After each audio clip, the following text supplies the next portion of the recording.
حكاية النهاردة عن الجوابات اللي كتير من الجيل ده ما يعرفش عنها حاجة. احنا بقى على ايامنا عشان نبعت رسالة لحد الحقيقة كنا بنعمل اجراءات ولازم نعمل حاجات كتير عشان الرسالة توصل، نجيب ورقة ونقعد نكتب الجواب وبعدين نحطها في ظرف، والظرف نروح لغاية البريد ونحط طابع بوسطة ونختار الصندوق اللي هنحط فيه الجواب بتاعنا وبعدين نبعته، وبعدين نستنى الرد ويجي ساعي البريد يقول بوسطة ونجري نستلم الخطابات. طبعا رحلة كبيرة جدا كانت بتتم علشان خاطر نقول كلمتين لحد. تعالوا بقى نعرف الحكاية من قلب ميدان العتبة ومتحف البريد. رحلة بقى في الزمن عشان نشوف ان احنا ازاي بقى دلوقتي مبسوطين ومتهنيين. المتحف عبارة عن 15 قاعة بتحكي تاريخ البريد في العالم كله وفي مصر تحديدا. بتورينا ازاي الناس اللي قبلينا علشان خاطر يوصلوا رسالة كانوا بيبذلوا مجهود، او ايه هي الاجراءات. رحلة في الزمن اللي فات، يلا بينا.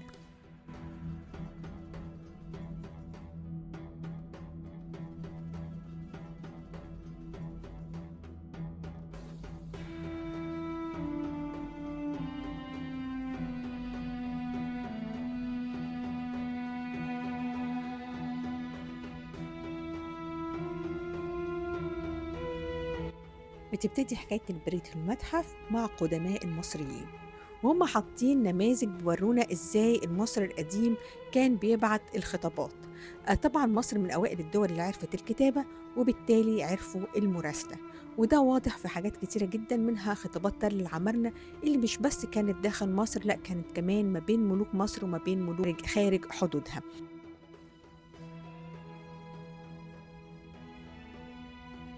بعد كده هو بنشوف الخطابات في العصر البطلمي، وازاي ان هم كان عندهم مكاتب للبريد وكانت الحكايه منظمه ومصنفه، وكانوا بيستخدموا الحصنه في نقل البريد.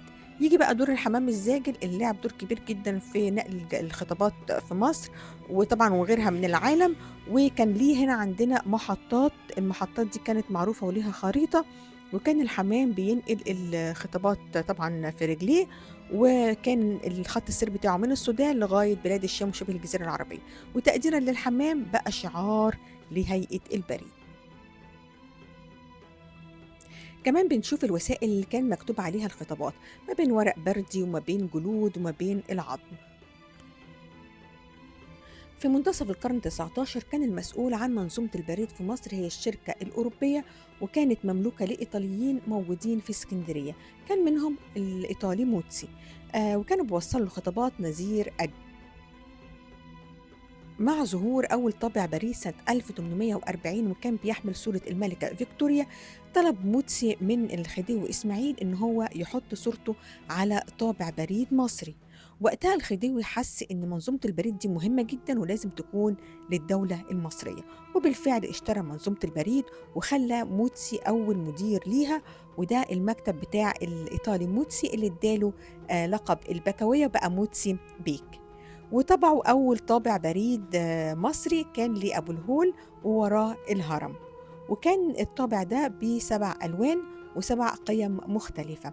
المتحف بقى بيضم مجموعة نادرة جدا من الطوابع البريد.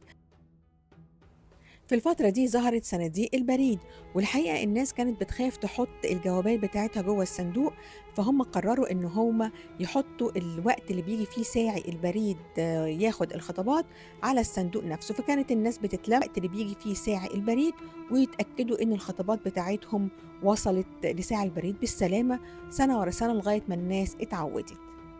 ولأن ساعي البريد هو أهم شخصية في منظومة البريد، فالمتحف بيعرض كل تفاصيل الوظيفة دي، من أول اللبس اللي هو اليونيفورم، وكان بيتصرف له زيين، واحد شتوي وواحد صيف، كمان كان بيبقى ليه طربوش وساعة وشنطة وطبانجة. طبانجة بقى علشان كان يحافظ على نفسه وعلى الأمانة اللي معاه. طبانجة دي مجموعة من الأختام اللي كانت بيختم بيها الخطابات. نيجي بقى لوسائل المواصلات، طبعًا وسائل المواصلات سهّلت جدًا انتقال البريد من دولة لدولة، زي السفن وزي العربات وزي القطارات، وكان في وسائل المواصلات دي جزء مخصص للبريد، كانوا بيفرزوا فيه الجوابات ويصنّفوها علشان خاطر سرعة الأداء وتوصل بسرعة بعد ما يوصلوا المكان اللي هم فيه.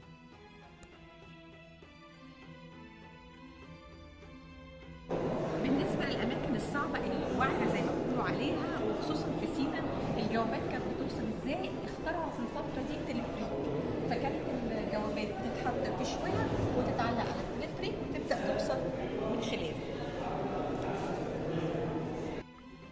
ده الأوتوجراف اللي مضاه الملك فاروق وقت افتتاح المتحف. المتحف حلو جدا، مش دي كل الحاجات اللي موجودة فيه، في حاجات تانية أكتر بكتير. يا ريت تروحوا تتفرجوا عليه، ده موجود في قلب ميدان العتبة، يعني مفيش أسهل من كده.